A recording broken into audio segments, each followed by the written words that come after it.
Someone should take Keith Olbermann's phone away. That's what I think. Sam Mirejovsky, News Talk 840 KXNT. Well, yeah, this morning, horrible news out of Dallas. You're probably following the story. Another crazed leftist opened fire on an ICE facility. And apparently, in the volley of bullets, as far as we know, hit only detainees inside. I don't want to say only, but detainees were hit, not agents. And now there is a whole group of leftists, led actually by Keith Olbermann, of all people, who are insisting that this person might very well be a conservative who went there to the scene, wrote anti-ICE messages on the bullets, making it seem as though they were a crazed leftist, and then deliberately targeting the people arrested, the suspected illegals inside the facility. Now, of course, look, it's getting weird out there. That's the quick point. Now, the second point is, obviously, the lunacy of that argument is dispensing with it. The violence is increasing. And I'm concerned. I am also fully convinced that the tolerance for this violence on the left is worrisome. I was contemplating this, by the way, last night, and I think I sent out a tweet about this. Of course, if you don't follow me, you should, on X, formerly known as Twitter, at What's Right Sam. And I was reminiscing to the stories I heard from my parents, my grandparents, in their native country, Czechoslovakia. Post-World War II, right? The Nazis were defeated. The occupation of their country ended. And there were 3 years, basically, between the end of World War II, the end of Nazi occupation, and the communists coming to power. There was a lot of rhetoric in that time by the communist agitators. This is a factual thing. They said a lot of nasty things. When the communists came to power ultimately, guess what happened? They started to do the nasty things. Now, why is this relevant today in the here and now? I think the left ought to be taken at their word. In fact, let's take everybody at their word. If, it's going back to Sunday, Charlie Kirk's memorial, if on the right we want to make America more godly, we want to make America more family focused, we want to return back to traditional values, we want to move away from the degenerate nihilism that has taken apart our society, you go through the list of things that conservatives are saying. And I understand that people who are on the left disagree with it, but those are all good, praiseworthy things. And I think you and I would mostly agree, if those things were to be achieved, that would be a net positive for the country. Now, the left, what is the left saying? The left is denying reality. And to boot, they're celebrating violence. Whether it is a flat-out denial, like what Kimmel engaged in, what got him taken off air, of the identity and the motive of Charlie Kirk's assassin, or now denialism of who fired shots into the ICE facility in Dallas, Texas, all the way to the people celebrating this, embracing the chaos, the violence, the helter-skelter, seeing these things as a means by which society will eventually come apart. And as I always say here on the program, the end-all, be-all purpose of this for the left is for them to achieve power and control. But right now, at this point, they're out of power. and they're saying horrible things. Imagine what they would do with the power. Imagine a President Gavin Newsom. Imagine the denialists and the violence advocates having the levers of power of the federal government at their disposal. It would make the 4 years under Biden seem like a walk in the park. Speaking of Biden, did you see, Robbie, Trump at the White House unveiled, there's a walkway there right off the executive office, and he's got these pictures, right? It's a hall of presidents, or a walkway of presidents, and got every single president got their portrait up. And you go through the line of presidents, and you hit, it's great, you hit, you got Bush, you get Obama, then you get Trump, and then it's like, what's going to happen? What's going to be on the next picture? It's a portrait of the Otto pen.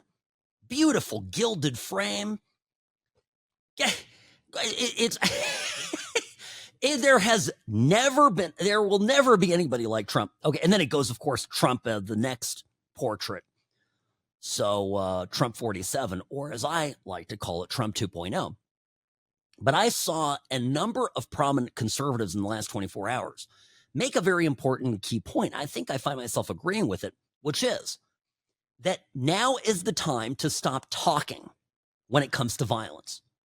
These Antifa people in Portland, in Eugene, there was a skirmish in Eugene. I saw some people arrested, but the Soros folks are planning an all-out takeover. They're already planning their next color revolution. They're actually so specifically planning it in the open, posting it online, discussing what color they're going to put on. They're scouring the internet. They're going on Reddit and Twitter and Blue Sky and Threads. I don't know, maybe 3 people are on Threads, but regardless, going on Threads, going on all these social media sites to determine the mood of the opposition. And they're going to tap into this and throw everything they have on creating chaos in this country.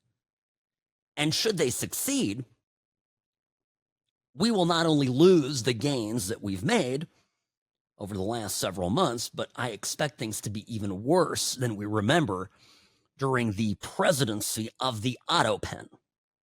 So that's the state of things. We've got to fight this back. And I'll tell you the critical fault. If I have to go back in a time machine and talk to my grandparents, my great-grandparents, when 1945, 46, 47 rolled around, this is after World War II, the communists supported by Moscow, but these are local communists. Think of this like the Antifa people supported by George Soros, okay? They were saying things that a lot of ordinary, normie, middle-of-the-road, conservative even people basically discounted. They said, they're not for, this is not for real. And the problem was, it was all for real and then some. Imagine the shock of fairly progressive people, and I'm embarrassed to admit this, but a number of my family members that actually ended up at the worst end of the communist regime were actually deeply progressive people for their time. Now, they weren't communists, they weren't socialists, obviously, but these were people with generational wealth, and once you do 2, 3, 4, 5, 7 generations of having a lot of money, people tend to start to be very socially minded. This is a thing that repeats itself in history. The Bolshevik Revolution, right? 1917, 18. You had people, honest to goodness, walking around saying, these Bolsheviks, it's nothing big deal. They're just all talk. And then all of a sudden, bullets were flying and people were getting killed and farms were getting confiscated. And within a few years, the country was unrecognizable. But Sam, America, we have the Bill of Rights. I'm in the car yesterday explaining the First Amendment to my daughter. I picked her up from school and I gave her a pop quiz on the Bill of Rights. Well, because everybody's talking about the First Amendment right now. They're talking about Kimmel And so I gave her a primer course on it, but I'm thinking about it, and she asked me, well, what's the, she's asking good questions for a 12-year-old about the bright line rule of what, black letter law and what is and isn't permissible encroachment on speech. And I what it says in the Constitution, one thing, how it's been interpreted by the courts is another. And that can change. Imagine Gavin Newsom comes to office. You think he's going to hold back on packing the court? I'm telling you, our country, as we know it, hangs in the balance. And my advice to each and every one of you is to pay attention to what the opposition is saying. Not just what they're doing, what they are saying. And incidentally, this is what makes Jimmy Kimmel's tearful apology yesterday absolutely worthless. Well, we'll get to that when we come back and more. Sam Mirejovsky, News Talk 840, KXNT. I'm the best. Personal injury law has been the same for a long time. The best. Big egos, greed, and sleazy schemes. We've had enough. Welcome to Sam and Ash, the new standard for personal injury law, where things are done the right way, because you deserve a team that delivers real support and results. When you have both, your whole world can change. Sam and Ash Injury Law, because you deserve what's right. Hi, friends. A quick word about Sam and Ash Injury Law. Insurance companies, I think people realize this, they're very good at collecting premiums. They do it efficiently. Every month, the bill is due. You pay the money. Everything's fine. But then when you have a legitimate claim, all of a sudden, it gets buried in a web of bureaucratic red tape. And the crazy thing is that still, in spite of this, over 70% of Americans trust these broken insurance companies when they get hurt. Even when you've suffered a major life-altering loss. Sam and Ash LLP, the most trusted name in personal injury, is who you need to call when you get hurt. Professional, focused, strong, and comforting. Now, one time, we had a man to come and see us. It's a client who had his leg crushed. There was something that was poorly maintained, and this was at a local facility. The insurance company dragged their heels, and his pain got worse. Ultimately, they rejected his claim, told him he didn't have a case, and so he called us, Sam and Ash Injury Law. The team went to work for him. And they ultimately resolved his case. It's a true story for $32 million. His case went from nothing, go pound sand, to millions, tens of millions of dollars. It was a legitimate injury. Now, some injuries are big, some are small, but they each deserve the dignity of proper, honest representation. Get started on your path to better today. Sam and Ash Injury Law, 702-820-1234, offices in Nevada and California, because you deserve what's right. Now, Kimmel, folks, welcome to the What's Right show, by the way. Jimmy Kimmel, back on air yesterday. Can I see a raise of hands? Who watched this? Yeah. I didn't. I went to bed, by the way. So obviously then I went back and had to see the opening monologue to see how he would address the elephant in the room, which is his original statement about Charlie Kirk's killer.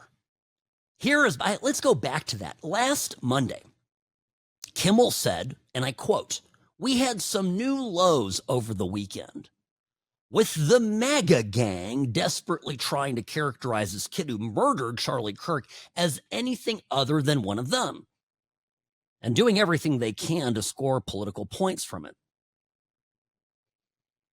Now, when you disassemble that kind of convoluted sentence and you look at the straight, kind of grammatical syntax of it, he is saying that the guy that shot Charlie Kirk, the assassin, was MAGA. All right. At that point in time, Monday, a week ago, we already knew that Tyler Robinson had a trans roommate, that he was angry at Charlie Kirk for being a hate monger, et cetera, had the bullets with the trans slogans on, whatever. We knew all of that. Ciao Bella, the anti-fascist song lyrics. So this was a bald-faced lie. Now, Kimmel got taken off the air. Not going to relitigate that for now. Yesterday, last night, Kimmel goes back on air. And he opens, by the way, this is the thing that just absolutely gets me. And I want to point this out to you. This is how he opened. Tell me if you think this sounds slightly familiar to you. Thank you. Anyway, as I was saying before I was interrupted. You recognize that line? That line is what Trump said in his first rally after Butler. You know, here's the problem with the left. They are not just nihilists, meaning they don't believe that there's a right and a wrong and a purpose, a real purpose in life. They're not just nihilists. They're actually narcissists. Like, can you imagine? Okay. Hi, I'm Jimmy Kimmel. I got taken off air and suspended for 1 week. I'm a multimillionaire, but he's probably worth north of 100 million. I'm worth tens of millions, if not 100 million plus dollars. I lost a week of work, and I feel similar, or I'm going to draw attention to this after already being kind of a jerk, to say the least, about a successful assassination attempt. I'm going to now compare myself and make a joke and say the same things that Trump did after he was almost killed. You don't hate these people enough. Trust me. These are despicable people. So here is Kimmel. And I see some conservatives defending this. You're going to hear some emotion from him. I'll tell you what I think about it after. I don't think what I have to say is going to make much of a difference. If you like me, you like me. If you don't, you don't. I have no illusions about changing anyone's mind. But I do want to make something clear because it's important to me as a human, and that is you understand that it was never my intention to make light of the murder of a young man. I don't think there's anything funny about it. I posted a message on Instagram on the day he was killed, sending love to his family and asking for compassion, and I meant it, and I still do. Nor was it my intention to blame any specific group for the actions of what it was obviously a deeply disturbed individual. That was really the opposite of the point I was trying to make, but I understand that to some that felt either ill-timed or unclear, or maybe both. And for those who think I did point a finger, I get why you're upset. If the situation was reversed, there's a good chance I'd have felt the same way. I have many friends and family members on the other side who I love and remain close to, even though we don't agree on politics at all. I don't think the murderer who shot Charlie Kirk represents anyone. This was a sick person who believed violence was a solution, and it isn't. No. I don't accept this. And I am actually a forgiving person, believe it or not. But this is complete bunk. And I'm going to tell you why it's bunk. It's this key line. He says, I don't think the murderer who shot Charlie Kirk represents anyone. He's back at it. Well, he's modified. He was, okay, instead of pointing the finger at MAGA, now I'm just going to say, I don't think he represents anybody. To be absolutely clear, it is, with the information that we have currently, manifestly obvious that Charlie Kirk's assassin was motivated by hate that is pumped out by people just like Jimmy Kimmel, if not Jimmy Kimmel himself. These are people that go on air, on TV, on public airways, day after day, calling Republicans, Trump supporters, the worst things imaginable, dehumanizing them on a daily basis. And what these people, Kimmel and his ilk, can't get around to doing is accepting any responsibility for their actions. You got a grown, money adult who cannot accept any responsibility. And at every turn is ready to point the finger at other people. You did this. You are taking it too far.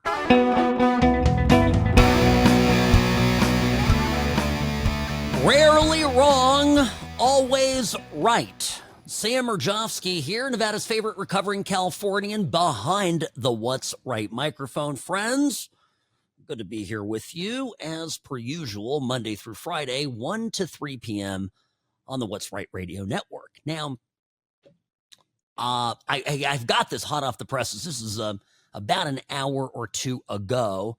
J.D. Vance, speaking at the ICE detention facility that had been attacked in Dallas, Texas, he had this to say. Now, again, it ties into the Jimmy Kimmel, non-apology denial that he had anything to do with the contribution toward the radicalization, if you will, of so many people out there who are listening to these crazy Democratic influencers and are convinced that the only way to stop these Nazis is to, quote unquote, take them out. And Vance nails it here. And I hope it's more than just a speech. We got to go after and dismantle these networks with the full force of the federal government while we have the opportunity before it gets us. Here's J.D. Vance in Dallas. Because here's what happens when Democrats like Gavin Newsom did say that these people are part of an authoritarian government.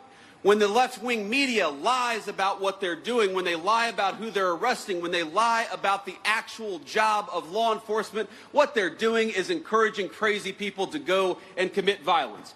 You don't have to agree with my immigration policies. You don't have to agree with Donald Trump's immigration policies. But if your political rhetoric encourages violence against our law enforcement, you can go straight to hell, and you have no place in the political conversation of the United States of America.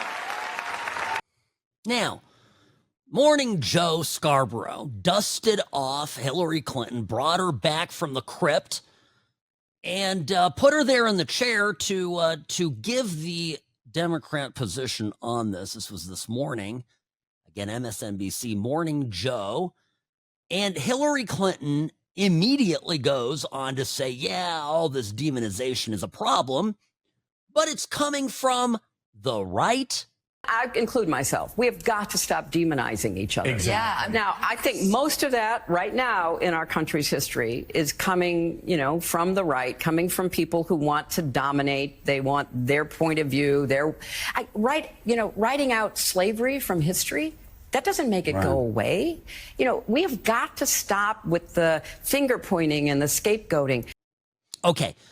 First of all, we just don't want you teaching in school that white men are the root of all evil.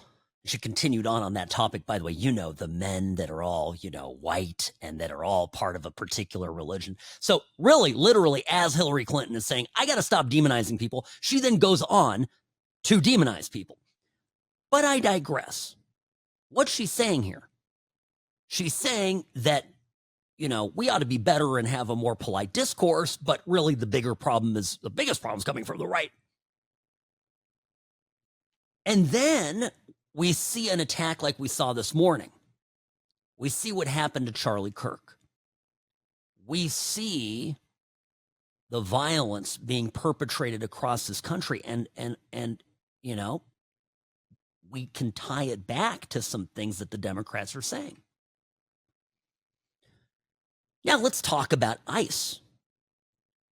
Come on, be real with me. Even if you think, okay, maybe some of you think I'm exaggerating here. I want you to just think for a minute how many times you have heard influential Democrats, be they elected officials or media personalities, social media people, whatever, influential Dems talking about ICE being now corrupted by Trump and turned into a fascist Gestapo-like organization. You've heard it. You've 1,000% heard it. Okay, so if you haven't, here's 2 straight minute compilation, thank you, producer Robbie, of a number of noted Democrats saying exactly that. But as somebody who understands history, when I see ICE, I see slave patrols. Donald Trump's modern-day Gestapo is scooping folks up off the streets. They're in unmarked vans wearing masks. That's the SS and the Gestapo. This is the United States of America. Unmask yourself. A campaign of terrorism on our communities, of going in and kidnapping people and human trafficking them. This is not the Soviet Union. We're not behind the Iron Curtain. This is not the 1930s. This is Gestapo-like behavior, terrorizing immigrants who are doing the right thing. When Illegals. you compare the old films of the Gestapo grabbing people off the streets of Poland, and you compare them to those nondescript thugs who grabbed that student, that graduate student, it does look like a Gestapo operation. You know, you shouldn't have to walk around with papers the way that they did in the early days of Nazi Germany. Masked men jumping out of unmarked cars, people disappearing. People ask, well, is authoritarianism, you're being hyperbolic? Bull, we're being hyperbolic. If you're a black and brown community, it's here. ICE is looking more and more like an American Gestapo. These are Gestapo tactics. They've seen the kind of fascist ICE Gestapo militias go round up Latino American citizens in places like LA. In my world, if you mask yourself because you don't want to be seen, because there will be a reckoning for some of the actions that actual law enforcement have done. Okay. So multiple detainees are dead because some these people have radicalized. At least one, but there's going to be thousands. Thousands radicalized by this, and many of them are going to be moved to violence. And these are the people that are preaching civility to us? Go F off. Literally. Like, I don't want to hear it. Hillary Clinton is such a clown. And so is everybody else. I'm tired of it. And you know, the new Republican standard is that we're not meeting you halfway. We're not doing it. You have run roughshod over us long enough. We're right. You're wrong. There are absolute truths in the world. And there's a reason, by the way, why the left constantly wants to redefine the meaning of words, starting with man and woman. I get a lot of people who say to me, Sam, he's going to the trans thing. Who cares? It's an adult, doing what they do. And I get it. Protect the kids. Well, it's not just protecting the kids. There's a lot of harm, real, actual, lasting, generational harm that's being done in the name of this perverted ideology. But it matters because words matter. I'm one of very few conservative hosts on air nationally who is a practicing attorney. And when you go to law school and you study law, you learn what the law means.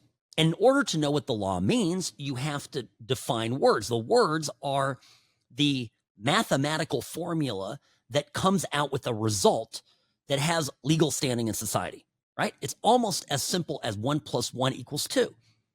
If you start to change, redefine, or squish the definition of certain words, all of a sudden the entire, body of law starts to be irrelevant. You can manipulate it.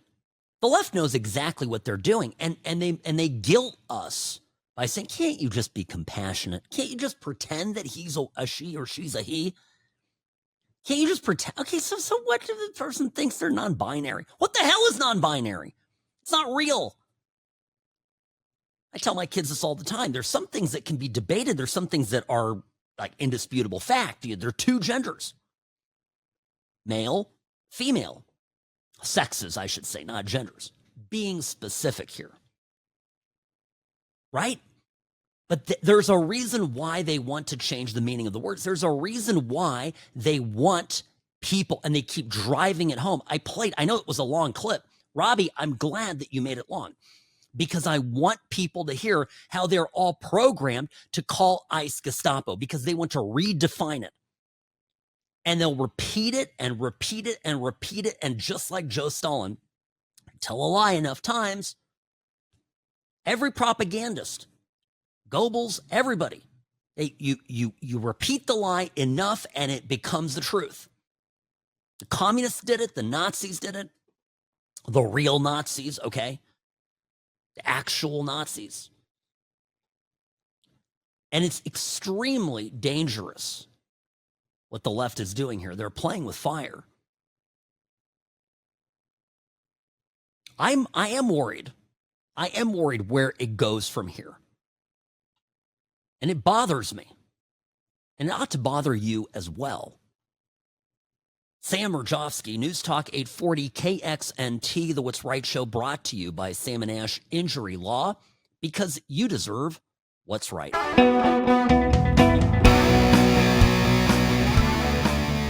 All right, it looks like we've got a name, an ID for the shooter. Now, normally when it comes to mass shooters, I am not very, I don't like to name them, but I think it's relevant here. Sam Mirejovsky, News Talk 840 KXNT. Greetings, friends. Welcome back to the program. So the name, I think it's relevant because the person here and their motivation is under fire by the left and by the mainstream media.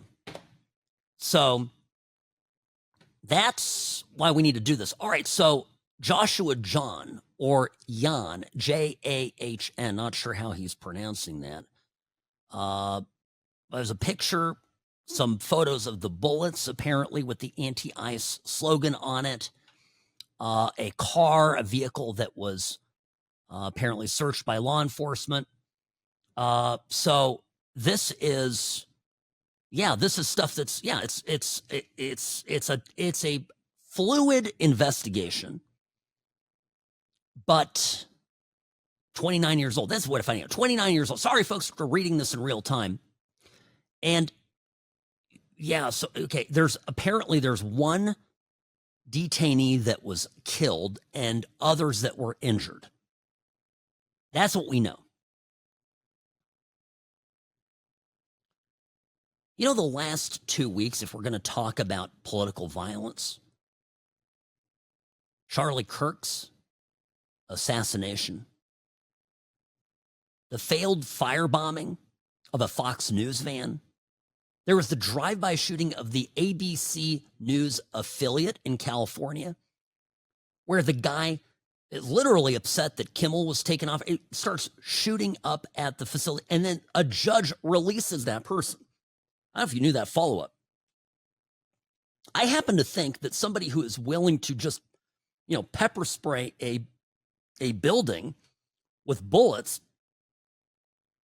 conceivably, I think you could charge somebody with attempted murder because, shooting at a structure, there's a strong presumption that there are people inside, particularly a TV station where people work 24/7. Just insane. They let him out of jail.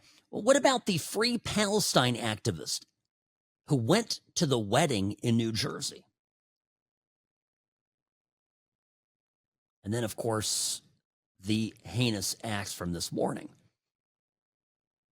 It's starting to stack up. And this is why. This is what makes what Jimmy Kimmel did so pernicious.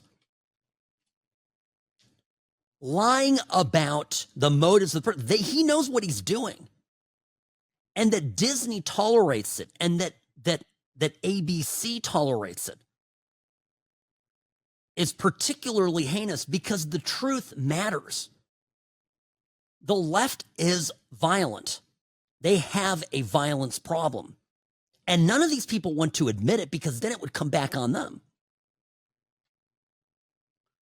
Now, looking at it a slightly different way, I've heard, and we'll get a little bit into the free speech aspect of this. I do want to get there because I've gotten a number of emails, and folks, I appreciate your emails. I'm getting back to you as quick as I can. sam@whatsrightshow.com.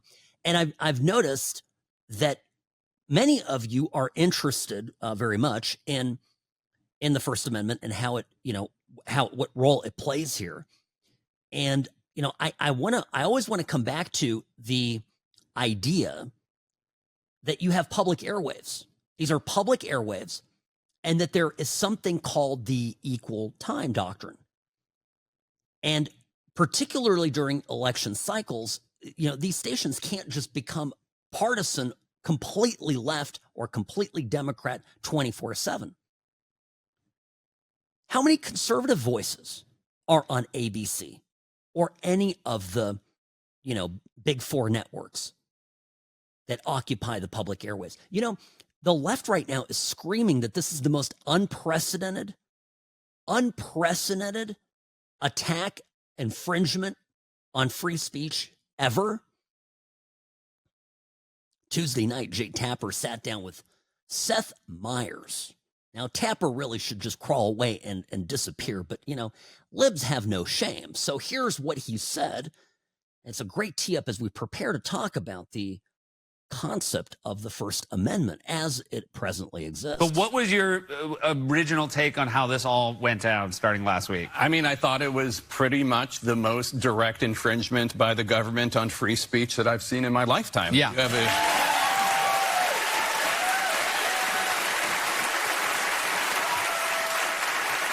Networks are allowed to cancel shows. It happens all the time. But this was the FCC chairman saying, local affiliates, it's time for you to say you're not going to air Kimmel anymore. And then Nexstar, with the largest owner of local affiliates, needs approval from Brendan Carr himself to let this merger go through. Yes, sir. How high do you want me to jump, sir? They do it, and it's just insane. They're doing the exact same thing with censorship as they're doing with political violence.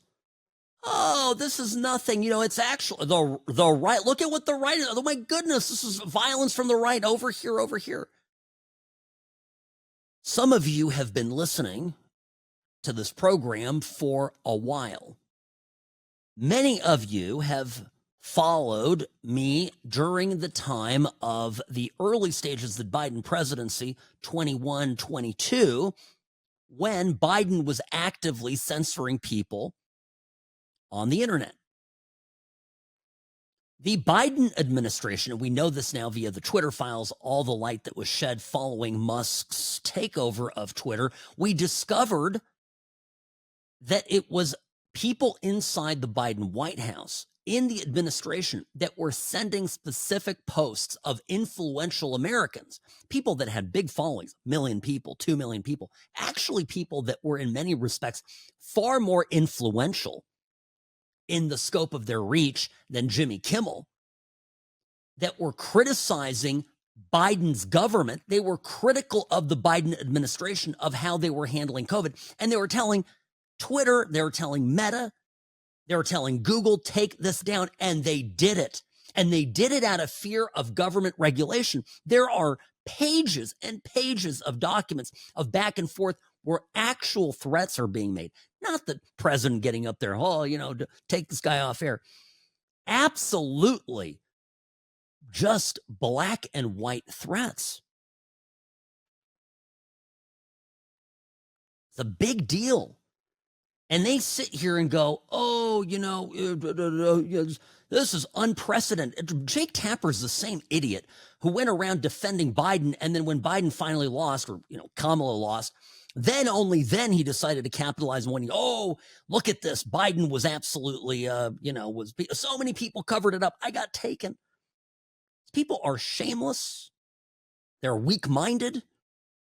And they're just flat out propagandists. There are shows that purport to be news. I'm commentary, right? This is my show. I tell you straight up that I'm a conservative guy and that I like Trump. There you go. You know what my bias is. I'm not pretending to be a news source. You either tune in and listen and are along for the ride and disagree or not. And I have the added benefit of having my firm fund this, and I, really am pretty near masterless, which is great because it allows me to be completely independent and honest. And Tapper's sitting here thinking, oh my God, this is like he's thinking he's in the midst of the Third Reich. I don't know why Disney and Bob Iger ultimately made the right decision and stood for free speech. They didn't initially, and that would have been the second example, because we all saw what happened with our friend Stephen Colbert and Sherry Redstone and Paramount with a different merger and a different pressure point that the government has. And we'll see what happens when they come for Comcast, and they'll see what happens when they come for Warner Brothers Discovery, and maybe you and I will be drawing comic books. I'm worried about you. All right. Yeah, Tapper's gone from covering Biden's dementia, covering it up, to covering up Biden's censorship.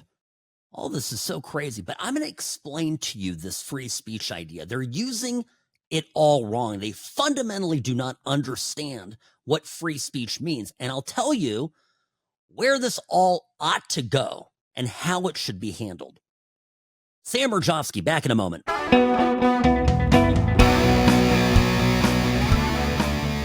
Making radio great again. Sam Mirejovsky, News Talk 840 KXNT. Friends, welcome to the program.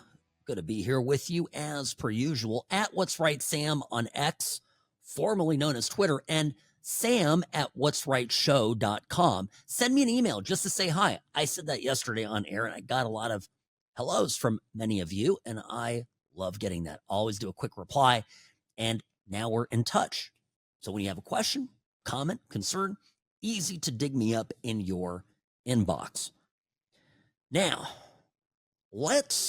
if I can, let's talk about speech. The speech and the violence go hand in hand. All right. Well, the violence, the left, we just had another leftist attack. As best as we know, as of this morning, a guy opened fire on an ICE detention facility and struck detainees, one of which died. Now, look, liberal left-wing commentators are up in arms going, this guy attacked detainees. Okay, all right. He's got anti-ICE written on his bullets. It seems, call me crazy, that he was aiming for the officers and missed. There's a part of me that thinks that the left is upset that the guy missed. So we will see and learn more in time. I don't want to dwell on this, but we've had a number of attacks. Now, whenever there is an incident where a conservative in the past has done something, the first thing that the left says is, oh, it's the result of stochastic terrorism. That's a phrase. I didn't come up with that phrase. They use this all the time. And stochastic terrorism, right? So meaning the actions of the individual are the direct consequence of whatever was said by some conservative person or a group of conservative people. Now, we've gone through, and Robbie and I've got to give producer Robbie some credit here. Producer Robbie has gone through, we've meticulously tracked both the incidents of violence and then the incidents of censorship, of actual government censorship. Now, I'll get to why this is important in a moment. Now, generally speaking, my factual conclusion is there's been, in the last 10 years, far more leftist violence than there has been right-wing violence. Okay, that's just if in the raw numbers. And the data, by the way, don't give me the Economist data that was put together by the guy that's, the Antifa professor. I'm not interested in that. That's all nonsense and hogwash. And one of the reasons, and you'll notice this in the coverage if you happen to tune into the mainstream media or even Fox, it's getting a little squishy. You tune into Fox and you hear about the left going, oh, it's happening. Both sides do the same thing. Either when it's violence or censorship. They want to muddy the waters to confuse people on who's doing what. Now, I want to go back to, I promise I got a point here. I want to go back to being a kid. When you're a kid, okay? And I grew up with a sister. So I have a sibling. And many of you had siblings too. Robbie, you had more siblings than me. Nice, big Mormon family. So you will know exactly what I'm talking about when I say this. Not that, yeah, of course you were a model sibling. I'm sure somebody did this to you. But when you have siblings, when you're a brother, sister, whoever, and one of them did it and one of them didn't do it. All right? What does the innocent party say? We didn't do it. I didn't do it. Mom, I didn't do it. I don't do that. That's not what I do. And what does the guilty party always say? Well, the person that did it goes, well, he did it, she did it too. Right? It's exactly what it is.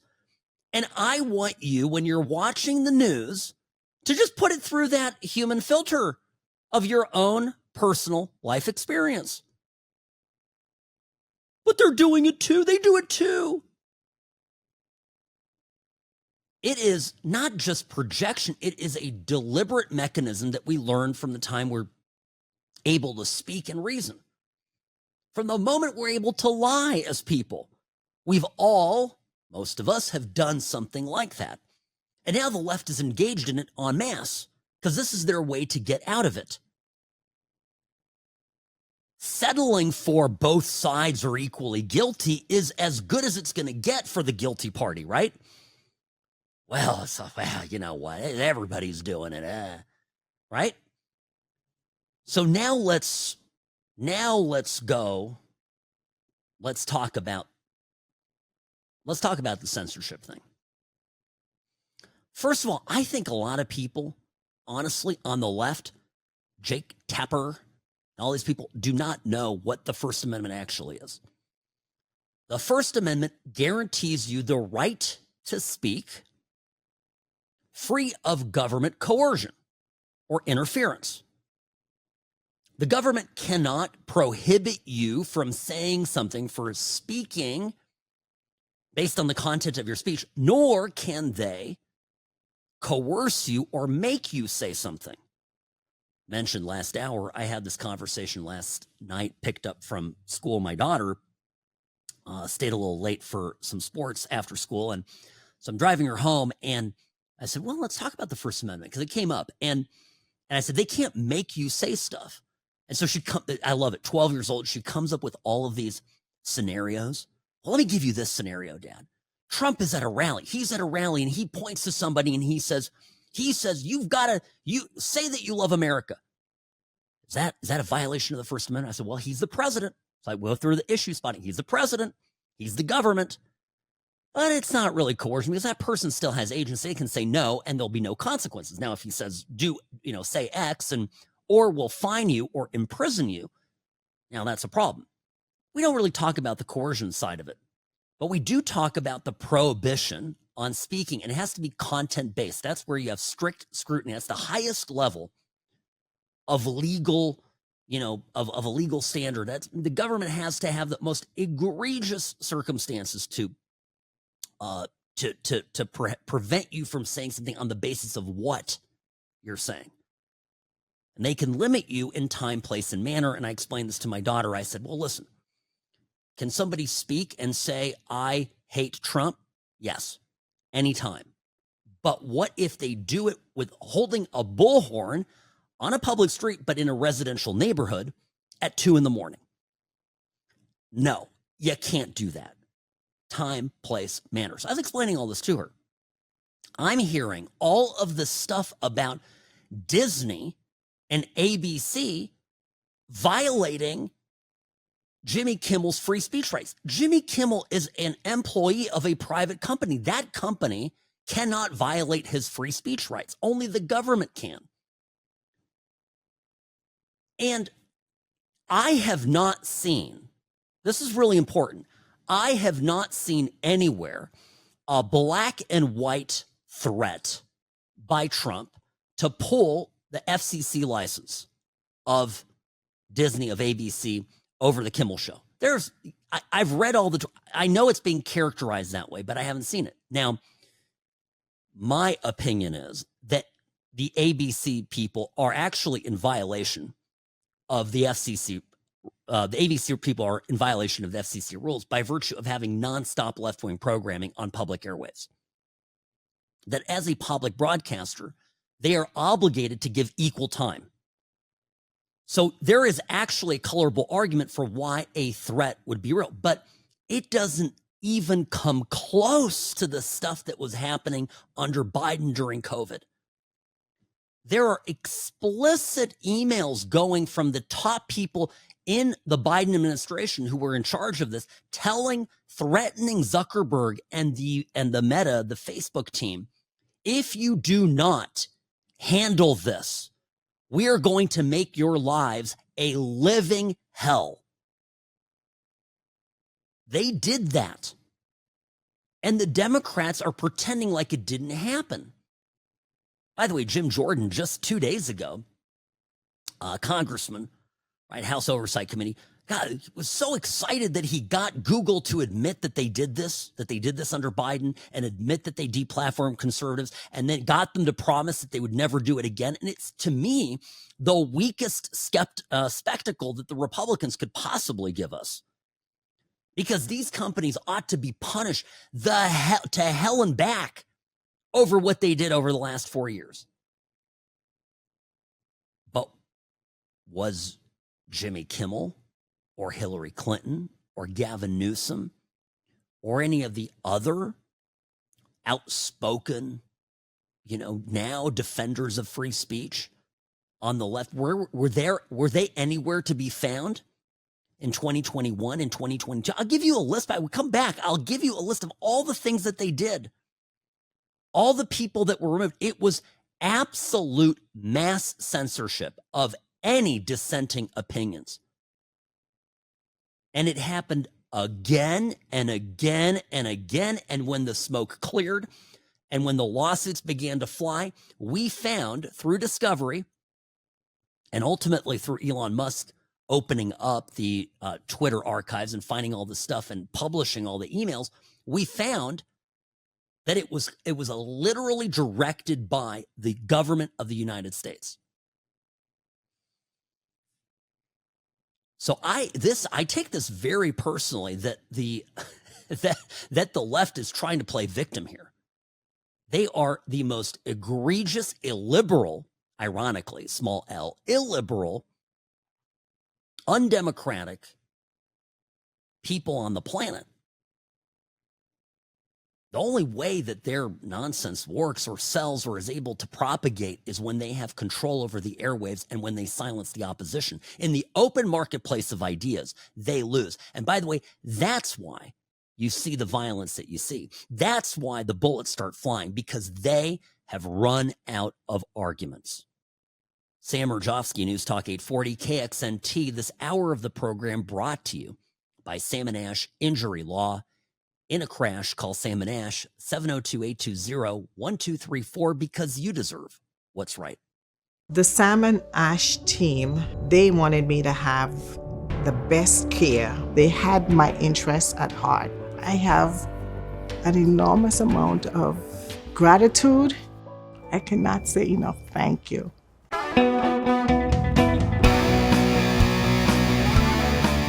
Sam Mirejovsky here, folks. Welcome back. I get asked quite a bit, those of you reaching out about legal help. What's the number one thing I need to know if I've gotten in an accident? And I always say, it's counterintuitive, but I say always, don't even trust your own insurance company. I know you send them a premium every month. I know you pay your bills. I know that you are always good to them. And you expect via the golden rule that they will treat you well in return. And you're not alone, by the way. 70%, 74% actually, of all Americans just trust these insurance companies implicitly. They never get legal help. I mentioned earlier a story of a man who came to see us. He had really a horrific injury, a leg injury, and he It happened at a local facility. He went to the insurance company to get help from them, and they just dragged their heels. They didn't do anything. His pain got worse and worse. Pretty soon the doctors were like, you may have to lose your leg. And the insurance company went radio silent. He called Salmon Ash Injury Law.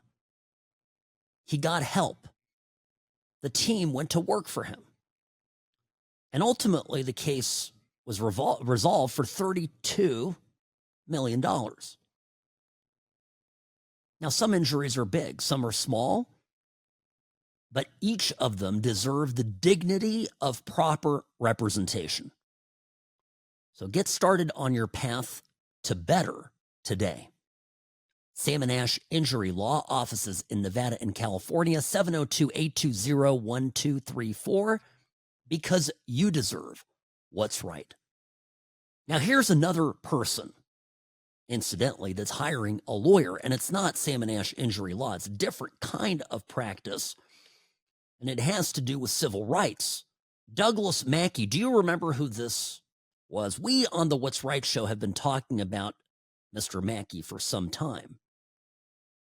Mackey is the guy who put out a meme during the 2016 election. He put out the meme said something like, call this number to log your vote for Hillary Clinton. And what was the joke? The joke was, Hillary Clinton voters are stupid enough to believe that. Well, he ends up getting arrested. He ends up getting convicted, going to prison. The whole thing was you want to talk about free speech? When Jake Tapper says, what did I played it? Jake Tapper said, I thought it was pretty much talking about Kimmel's 6-day suspension. I thought it was pretty much the most direct infringement by the government on free speech that I've ever seen in my life. And I'm thinking in the moment, Douglas Mackey's probably going, hold my beer. So Mackey's big news is that after a 20-day delay, the judgment of acquittal has finally been entered in his case. In my case, thank you to all. He thanks his lawyers at Jones Day. It's a big, big law firm. Says the long nightmare is over. My rights are restored. And then the best line of all that is music to my ears. Now we sue. And this is exactly what we conservatives ought to start doing. We have to fight for our rights. And I love that Mackey is doing it. And there's a long list of people that got Mackeyed in one way or another. Not everybody was, of course, convicted, but people lost a lot. Remember, we're quick to forget this because it was already 4 years ago. But Twitter, then Twitter, now X, actually suspended permanently the president of the United States on the 8th of January. Trump didn't get reinstated on Twitter until Musk took over. Facebook, Instagram, Meta, basically, there's a 2-year suspension. Who was pushing for this? Well, AOC, Nancy Pelosi, Mark Warner, they all called for Trump to be permanently banned from social media. And Facebook's own oversight board later noted that the decision was influenced by public political pressure. Now, Alex Jones and InfoWars, they got taken down. Milo Yiannopoulos, who was a conservative, used to be gay. He claims he's not gay anymore. I am a little suspicious of that, Robbie. But Milo's a great, brilliant, smart guy, provocative. He got a permanent Twitter ban after insulting Leslie Jones's acting and Girl Power Ghostbusters movie. That's a movie that literally no one saw. James O'Keefe, Project Veritas, Twitter suspended him for privacy policy violations. I think Twitter suspended him because he was showing and revealing a bunch of Democrat corruption. Remember the Babylon Bee getting locked out of their account? Because they posted, this is what they did. They posted a tweet, a funny tweet, that named the U.S. Assistant Secretary for Health, the transgender person who called himself Rachel Levine, as their pick for Man of the Year. They took a trans woman, called him the Man of the Year, and got themselves locked out of their account. And I haven't even gotten started on the Hunter Biden mess. The laptop. The New York Post, the nation's oldest newspaper, was completely blacklisted and taken off social media. They literally blocked links to a well-researched article that turned out to be 100% true. And do you know why they did it? They claimed that they were told by the government that it was Russian propaganda. Every time you hear a leftist talk about free speech, first of all, they don't understand what it is, and they don't realize the extent to which they pushed a real honest-to-goodness battle against free speech over the last 4+ years. Sam Mirejovsky, back after this.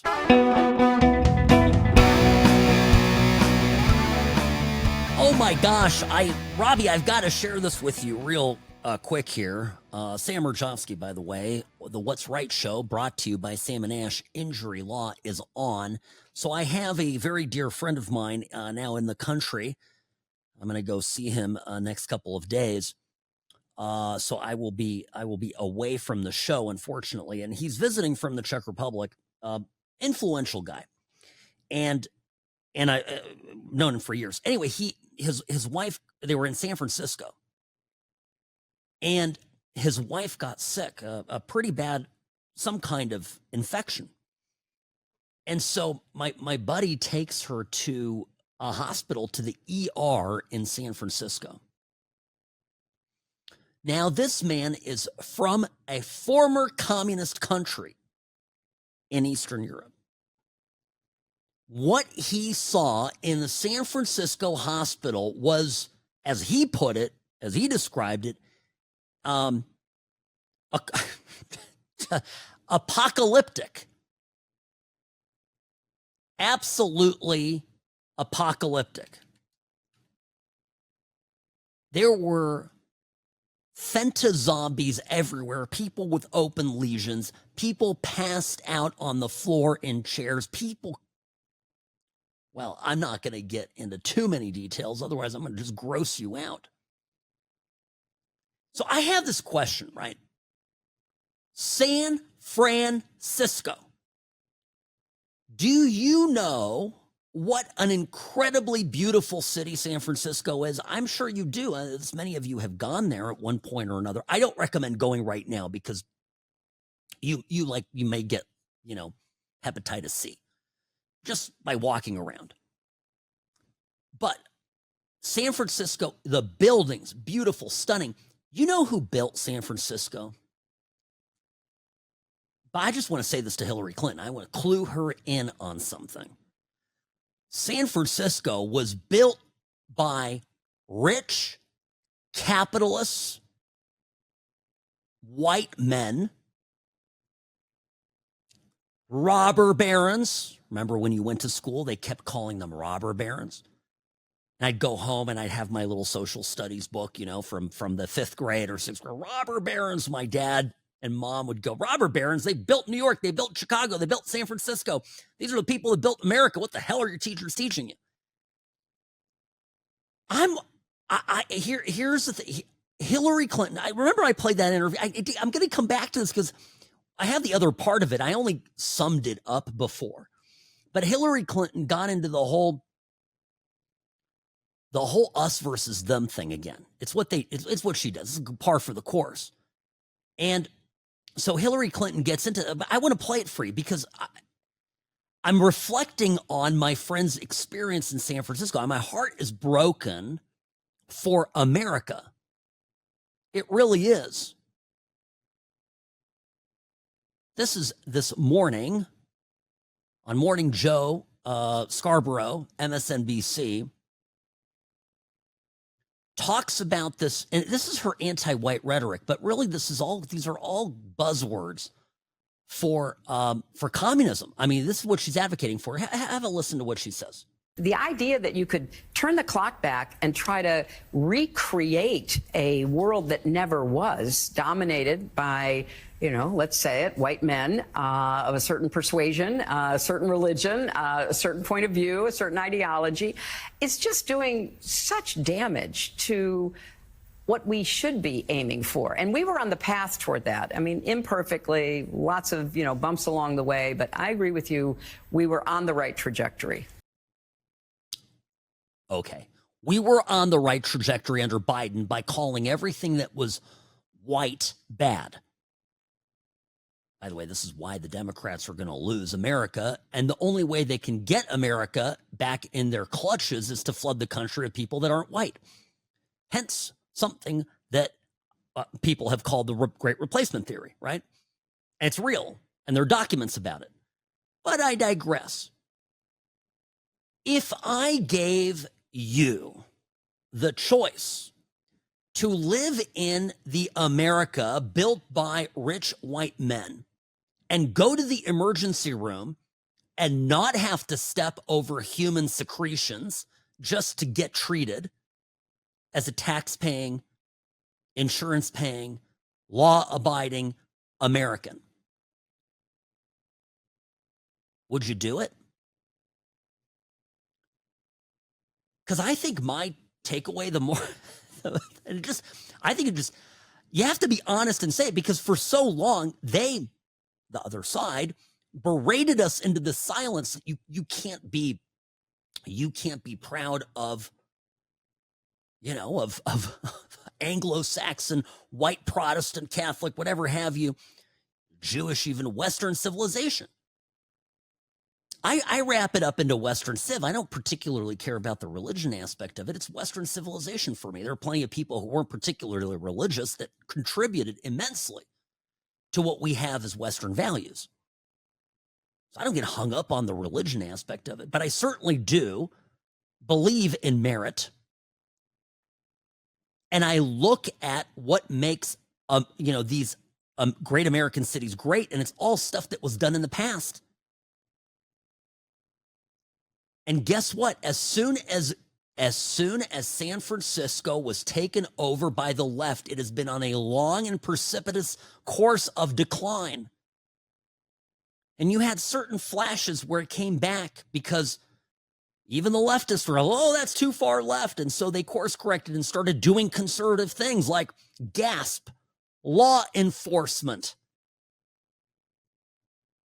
But now they're back on the train. San Francisco voted for reparations. They voted to erase whiteness. They voted to, to rid the city of systemic racism. So what did you get? You got systemic homelessness. You got systemic drug use. You got systemic crime. You got systemic don't want to come out of the house and go anywhere, else you're going to get mugged. I'm going to see my friends tonight. I can't wait. I'm going to get an earful of it. We're not meeting in San Francisco. Don't worry about my safety. I'm going to an undisclosed location. But I can't wait to get the download. I will share. I'm going to have stories for you on Monday, folks. It's going to be fantastic. But it's sad. And I know I describe myself as Nevada's favorite recovering Californian. And honest to goodness, occasionally when I say this, it actually pains me because I loved California. I moved to California at 3 years old. I was born in Chicago, lived briefly in Durham, North Carolina, then came to California, and I came of age there. And if I'm talking about San Francisco here for a minute, I used to love San Francisco, my wife and I, so much that when Daniel was itty bitty little and Vera was on her way, we were actually contemplating of going to San Francisco. I got a good offer from a good law school in San Francisco. We thought about buying a place and moving to San Francisco and me ultimately practicing up there. And we wanted a walkable city, a place where we could, go and sort of ditch the car and fresh air. I love the ocean. I love the water. I don't like At the time, I was like, I can't live in a hot place. Look at me now. I live in one of the hottest places in the U.S. because I have freedom and because criminals get arrested here. It's unbelievable. It's unbelievable how bad politics can destroy a wonderful, beautiful, incredible place. And then when you hear these broken Democrat boomers like Hillary Clinton and their very dangerous young generation of future Bolshevik apparatchiks coming up with all of this stuff, well, we don't want to turn back the clock and recreate a world that was dominated by, let's say, white men. And I'm thinking, yeah, I want to go back and recreate a world where I don't have fentanyl-addicted zombies pissing on the sidewalk. Is that too much to ask for, Robbie? Am I being unreasonable here? And this is, side note, friends, I think, and I'm just whispering this just between us, don't tell them. They need to keep this up. The more they talk like this, the more they say, let's not turn back the clock. And the alternative is going back to the Biden years. Going back to what is going on in San Francisco. What is going on in New York. And will get even worse under the reign of Zoran the Magnificent. What's going on in Minneapolis, Dearborn, Michigan. I had a listener reach out to me. I didn't mention Dearborn. Yeah, it's putting that on the Sam SHI you-know-what list. Every single one of these cities in America that is run by Democrats. L.A.? You want to go walk in L.A.? Yeah. You can't go out and eat. They have all these fancy restaurants. They keep, my friends in LA keep telling me, Sam, you in Vegas, you think your food's so good in Vegas. We have the best food in LA. Da, da, da. I go, yeah, I'm going to sit there. I'm going to get shot or I'm going to get robbed. I can choose. I can lose my nice watch or I can, I can get a bullet in the head. At least when I'm eating inside a casino in Las Vegas, there's security and metro and cops galore. And, it's kind of little bit on the safer side. Oh, also, nobody is literally shooting up drugs or, defecating right in front of the terrace where I'm having a delightful meal. Sam Mirejovsky, News Talk 840 KXNT.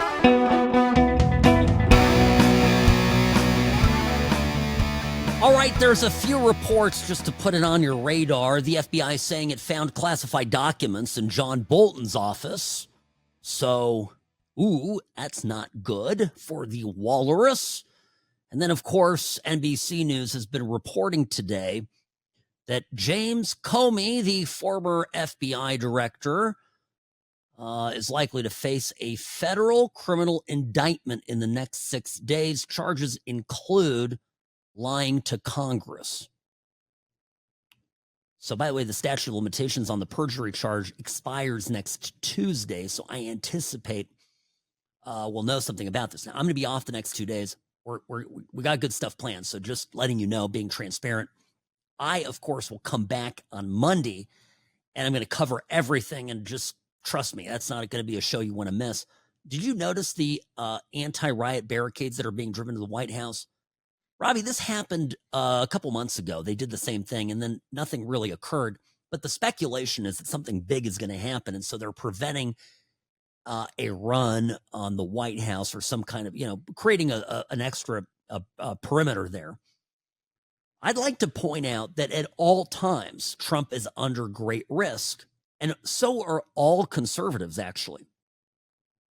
Here on the What's Right show, we deal with facts only, and we back it up with primary source information.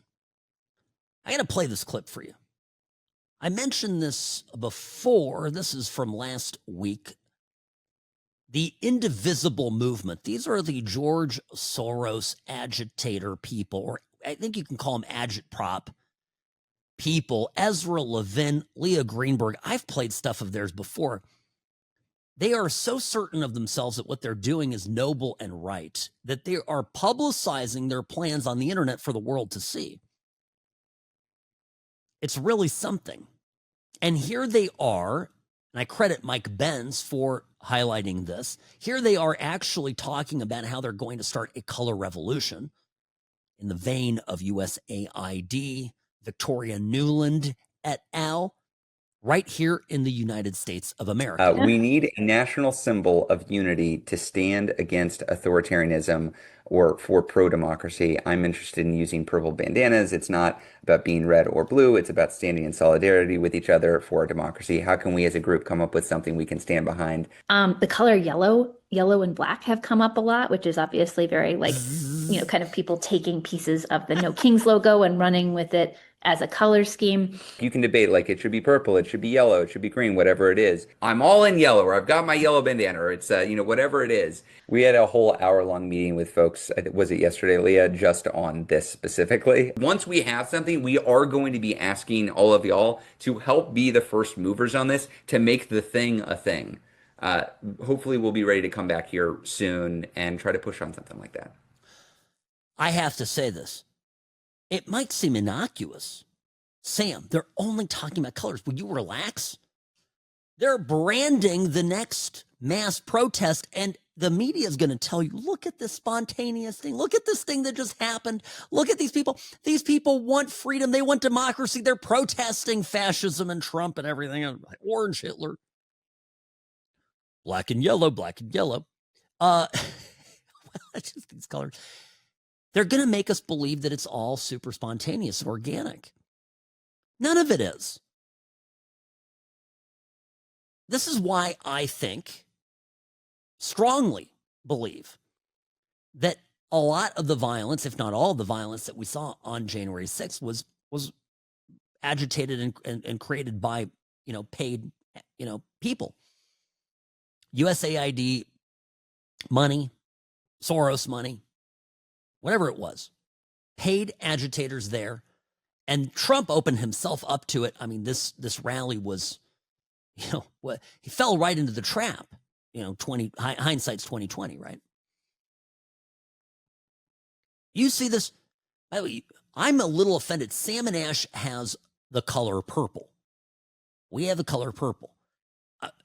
Why? I'll tell you. Because nobody else on their billboards when we were starting our firm had the color purple, and we wanted something unique. If these communists take my color, my billboard, my brand color, there's going to be hell to pay. Oh, I'm already, Robbie, I'm peeved, aren't you? But I think they like yellow, they like black, and I couldn't help myself making a buzzing sound. All I'm thinking of is the Bee movie. No, it's the whole thing. The whole thing is a joke. And it matters because the real authoritarianism that is occurring, the real fascism, the real Nazism that is occurring is happening at behest of the left. There's a clip I'm going to play for you here from Great Britain a couple days ago. There's a pro-Palestine rally, and a man showed up wearing a yarmulke, wearing a little skull cap. A little Jewish guy shows up. Look at what the police officer, listen to what this person is told. Listen. You are quite openly Jewish. This is a pro-Palestinian march. I'm not accusing you of anything, but I'm worried about the reaction to you now. You've been escorted out of this area so you can go about your business, go where you like freely, or if you choose to remain here, because you are causing a breach of peace with these other people, you will be arrested. And we discuss this with you. If I remain here, you will arrest me. Because your presence here is antagonising a large group of people, and we can't deal with all of them. If they attack you, or if they because your presence is antagonising. I know it's tough to hear. I know it's tough to hear, but he's wearing a yarmulke. That's it, right? But I mean, the cop says to him, you look quite openly Jewish.